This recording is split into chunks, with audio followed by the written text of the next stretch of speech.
நம்ம இங்கிலீஷில் Galaxy movie பார்க்குற மாதிரி இது தமிழில் வந்து ஒரு டைம் ட்ரை பண்ணியிருக்காங்க நல்லபடியாக. நல்லா இருந்துச்சு ப்ரோ. ஃபஸ்ட் டைம் ட்ரை பண்ணுறாங்க, நல்லா இருந்துச்சு. ஆனால் லாஜிக் மட்டும் பெருசாக இல்லை. ஆனால் படம் பார்க்கலாம், சூப்பராக இருக்குது. நல்ல புது ட்ரை. படம் சூப்பராக இருந்தது. ஜெயம் ரவியோட ஆக்டிங் இதில் நல்லா பண்ணியிருக்காரு. இதெல்லாம் நல்லா இருக்குது, பார்க்கலாம். டிஃப்ரெண்ட்டாக தமிழில் இது வரைக்கும் இந்த மாதிரி எடுத்ததில்லை, பட் எடுத்தது நல்லா இருக்குது இந்த மாதிரி. It was really good, enjoyable, செம்ம காமெடி, செம்ம ஸ்டோரி வேறு. படம் கிளைமேக்ஸ் சூப்பராக இருக்குது, மற்றதெல்லாம் கொஞ்சம் போராக இருக்காமா. மூவி நல்லா இருக்குங்க. படம் வேறு லெவலில் இருக்குது, மாஸாக இருக்குது. தேட்டரில் பார்க்க ஒர்த்தான படம் இது. வித்தியாசமாக ட்ரை பண்ணியிருக்காங்க. ஃபஸ்ட்டு ஸ்பேஸ்ஷிப் படம் நம்ம தமிழில் வந்திருக்கு, நல்லா பண்ணியிருக்காங்க. ஜெயம் ரவில நல்லா பண்ணியிருக்காங்க. It's a really a Hollywood movie. Look like it's a really wonderful movie.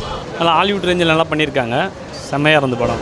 நல்லா இருந்துச்சு, நல்ல எஃபர்ட்டு, பாராட்டக்கூடிய ஒரு விஷயம். ஜெயம் ரவி அண்ணெல்லாம் இப்படி ஒரு படம் நடிக்கிறதுனா பெரிய விஷயம். பிகாஸ் அஸ் அ லீடிங் ஆக்டரை வந்து இன்னொரு படம் நடிக்கிறதுலாம் செம்ம சூப்பராக இருந்துச்சு. First Indian space film watchable ஒன்றும் குறை சொல்லலாம் முடியாது. இப்போ தான் தமிழ் சினிமாவில் நல்லா இருக்குது, ஒன் டைம் நல்லா பார்க்கலாம். ஜெயம் ரவியோட ஆக்டிங் வந்து இதில் கொஞ்சம் நல்லா இருக்குது. ஒர்த் வாட்சிங் ஜி, படம் பார்க்கலாம், ஒன் டைம் பார்க்கலாம். ஆனால் செகண்ட் டைம் பார்க்கும்போது யோசிக்கணும், வேறு ஒன்றும் இல்லை. வேறு லெவல் படம். 2 மணி நேரம் ஒர்த்தாக உட்காந்து அங்கேயே பார்க்கலாம். யாருக்கும் போக ஃபேமிலி நல்லா இருக்குண்ணா, ஒரு தடவை பார்க்க. மியூசிக் விஎஃப்எக்ஸ் எல்லாம் ஓகே, நம்ம ஊர் லெவலில் இருக்கு. கிராஃபிக்ஸு ஹாலிவுட் ரேஞ்ச் எடுத்திருக்காங்க. எதுவுமே தெரியாமல் எடுத்துருக்கு, கிராஃபிக்ஸ் சொல்ல முடியாமல் எடுத்திருக்காரு டைரக்டர். பரவாயில்ல, புதுசாக இருக்குது, எல்லாமே வித்தியாசமாக இருக்குது. விஎஃப்எக்ஸ் லைட்டாக கொஞ்சம் இதுவாக தான் இருந்தது. இது நம்ம தமிழ் சினிமாவுக்கு இது ஃபஸ்ட் ஃபிலிம்ன்றனால ஓகே, பட்டு நல்லா தான் இருந்தது. பார்க்கலாம், பார்க்கக்கூடிய படம். செம்ம எஃபெக்டாக இருக்குது. இன்னும் ஒன்றே 3Dயில் போட்டுருந்தா செம்மையாக இருந்திருக்கும் படம். நல்லா இருக்கு, இன்னும் 3Dயில் இருந்து தான் நல்லா இருந்திருக்கும். இன்னும் ஹாலிவுட் லெவலில் இருக்குண்ணா. நம்ம எதிர்பார்க்காத விஷயங்கள்லாம் ஸ்பேஸ்ஷிப் பற்றி எதுவுமே தெரியாது, அதெல்லாம் படத்தில் சூப்பராக பார்க்கலாம். எப்படி எடுத்தாலும் அதை சூப்பராக கொண்டு போகிறது, அந்த ஸ்பேஸ்ஷிப்பில் உள்ளே இருக்கிறது, அந்த ப்ரீத்திங் செக்ஷன் எல்லாம் நல்லா சொல்லி கொடுத்துருக்காங்க. அவங்க பட்ஜெட்டுக்கு இது ஓகே தான். இல்லை, ஃபேஸ் பார்க்குற மாதிரி தான் இருக்குது, நம்ம உள்ளே நிற்கிற மாதிரி எப்படி இருக்குமோ அந்த இது. Graphic is excellent. ஹாலிவுட் படம் பார்க்குற மாதிரி ஒரு ஃபீல் இருந்துச்சு. அப்பா பையனோட கேரக்டர் வந்து நம்ம ரியல் லைஃப்பில் எப்படி அப்பா அம்மா அதை எப்படி நல்லா இருக்குது, பையனுக்கு ஒன்றுனா பார்க்குறது அதே மாதிரி நல்லா இருக்கும்.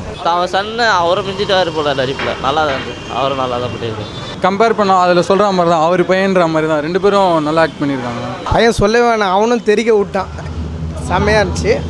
நல்லா நடிச்சிருக்காரு. ஜெயம் ரவியோட பையன் நல்லா நடிச்சிருக்காரு. ஆக்டிங் நல்லா இருக்குது.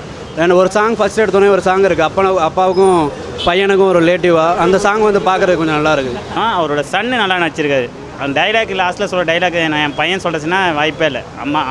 அப்பா பிள்ளைக்கு இருக்க சென்டிமெண்ட்டும் சரி, படத்தை நாட்டுப்பற்றும் சரி. ஒரு மிஷன் வந்து அதர் கண்ட்ரியில் வந்து கேட்ச் பண்ணி வச்சுருக்கும் போது அதை போய் ஜெயம் ரவி டெக்னிக்கலாக எடுத்துகிட்டு வருவார். அது வந்து பார்க்குறதுக்கு கொஞ்சம் நல்லா இருக்குது. விண்வெளிலேருந்து வரும்போது அந்த இந்தியன் கொடியை பறக்க வைத்தினா சரியான சீன், அதனால் பெரிய விஷயம்.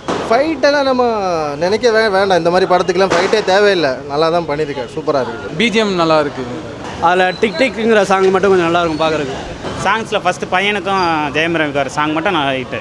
நல்ல மியூசிக், நல்ல சாங்ஸ். அவங்க பையன் கூட உள்ள ஆரவ் கூட உள்ள சாங்ஸ் சூப்பராக இருக்குது, நல்லா இருக்குது, நல்லா இருக்கு. 5க்கு 4 கொடுப்பேன். 3 கொடுக்கலாம், 4 கொடுக்கலாம், 3.5, 2.75 கொடுக்கலாம். 3. I can give 4.5. 4.5 கொடுக்கலாம் சார். மாறு 3.5 மேலே கொடுக்கலாம். 5க்கு நம்ம என்ன ஜி 4 கொடுக்கலாம் ஜி. நான் 3.5.